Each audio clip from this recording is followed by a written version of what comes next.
¿Cómo le va, Salomé? Buenas noches. Buenas noches, Javier. Un gusto saludarte. Gracias por aceptar esta invitación. El país está queriendo retomar su actividad y me refiero al tema de las clases presenciales. Se puede, se debe, en base a las circunstancias en las que vivimos, circunstancias sanitarias, por cierto, retomar el tema presencial en las aulas de los diferentes centros educativos de nuestro país, ¿o no? Javier, la verdad es que es una situación de mucho análisis. Merece un análisis profundo por parte de toda la comunidad educativa. Los padres de familia, los directivos y los docentes deben conversar a profundidad para ver cuál es la mejor decisión y tomar en consideración el contexto en el que se están desenvolviendo. Sin embargo, la modalidad creo yo que no debe ser el foco de atención, sino principalmente cómo podemos afrontar este cambio educativo que nos toca a todos, porque sabemos que la educación ha cambiado. La pandemia simplemente ha sido una evidencia más de que la educación debe cambiar y creo que ahí debemos focalizar todos los esfuerzos. ¿Y focalizarlos de qué manera? Por ejemplo, nosotros necesitamos recordar que los contenidos tienen que ser de calidad y excelencia para poder continuar el aprendizaje. Contenidos que deben ser tanto físicos como digitales. En el caso de los físicos, por ejemplo, deben ser contenidos apropiados para el chico, para que todavía él siga desarrollando la motricidad, que pueda escribir, que además de la escritura pueda desarrollar elementos como la creatividad.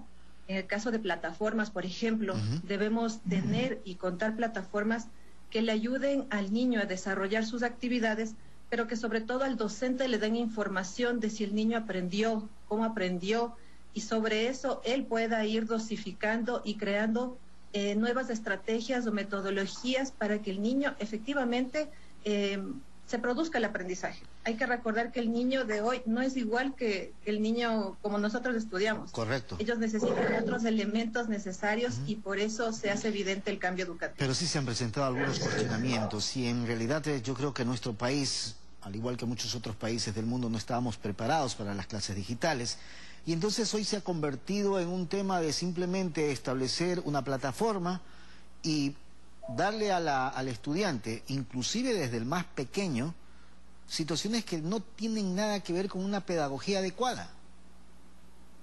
Sí, es verdad. Hemos visto un montón de plataformas en el mercado, pero hay que saber para qué sirven. Las plataformas se parecen mucho a la dinámica de los autos. Hay de todo tipo y de todo color. Pero las plataformas, por ejemplo, hay unas plataformas administrativas que no influyen directamente en el aprendizaje. Debemos buscar aquellas que sí evidencien directamente el aprendizaje, que sí le permitan al docente tomar decisiones. Además, estas plataformas deben contener recursos adecuados para los chicos. Por ejemplo, yo no puedo trabajar con el mismo recurso para un niño de cuarto de básica que para un octavo de básica, a pesar de que puede estar viendo el mismo contenido. Entonces, por eso, los recursos deben ser pertinentes, primero al contexto que nosotros tenemos y luego también deben estar adecuados a la edad cronológica del niño, para que no se produzca esta deserción, a veces esta incluso desmotivación de los niños por aprender, porque si yo le pongo un recurso que, por ejemplo, dura 3 horas, por más interesante que sea la temática, no es pertinente y el niño, la verdad, va a llegar al aburrimiento, a la deserción. Entonces debemos buscar estos contenidos adecuados, contenidos que además sean motivantes.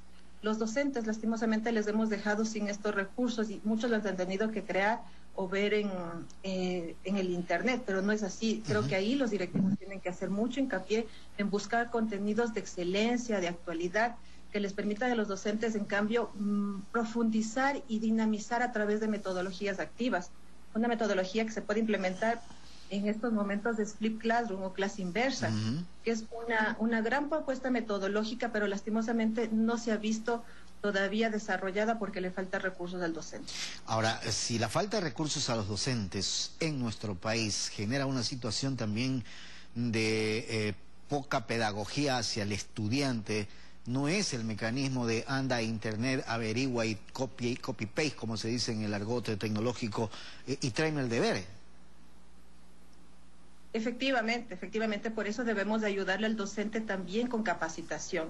El docente tiene que evolucionar. Todos en realidad en esta pandemia hemos tenido que cambiar, nuestros roles han tenido que cambiar, entonces debemos buscar programas que justamente tengan proyecto de capacitación y de formación cercano al docente. Plataformas de comunicación, por ejemplo, plataformas de gestión administrativa, plataformas de educación en definitiva. Las plataformas administrativas te dan comunicación, pero no necesariamente son pedagógicas. Se debe buscar justamente esas, las que sean pedagógicas, las que de manera pertinente le den información al docente. Como te digo, el docente tiene que tener algo mucho más cercano con respecto a cómo el niño está aprendiendo. Me tiene que dar información a esa plataforma de si el niño ha logrado superar lo que yo le he propuesto, y si no lo ha logrado, pues yo tengo que buscar otras herramientas para que llegar a ese niño, que el niño cumpla con ese proceso de enseñanza-aprendizaje. En el mercado tenemos y debemos buscar justamente que todos esos elementos vayan conjugando para que el niño vaya desarrollando habilidades. Recuerda, por ejemplo, que los niños tienen hoy por hoy que desarrollar la parte de la comprensión lectora. Eso que es algo que lo debemos ver transversal, que no está solo atado a un área, es un deber nuestro trabajarlo desde los pequeños, porque desde los pequeños debemos exponerles, por ejemplo, a que no solo lean un libro, sino que se puedan exponer a otros tipos de tipologías textuales, que además puedan ellos entender un mapa, puedan entender un díptico, y con eso una plataforma, por ejemplo, me puede ir evidenciando cuánto el niño va comprendiendo de lo que yo le he podido poner. Y que sí las hay, Salomé, ¿verdad? ¿Perdón? Y sí las hay esas plataformas.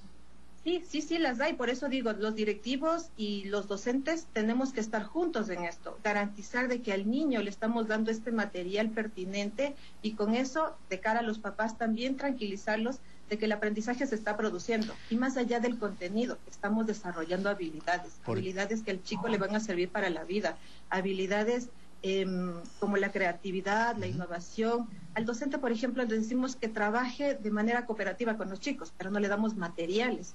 Es necesario darles esos recursos para que puedan trabajar de manera cooperativa y el niño vaya desarrollando un trabajo con sus compañeros, en donde además de tener valores, por ejemplo, de aprender a respetar la opinión del otro, también va desarrollando la criticidad. En definitiva, son los niños los protagonistas de este aprendizaje, y hay que tenerlo claro en ese sentido hasta que volvamos a la normalidad. Salomé, quiero agradecerle por haber estado con nosotros esta noche. Muchas gracias. A usted. Salomé Urquía, gerente del programa Compartir. ¿Estamos o no estamos preparados para esta educación que, a pesar de querer retornar a la clase presencial, todavía genera dificultades por las plataformas que se utilizan? Hacemos la pausa. Regresamos enseguida.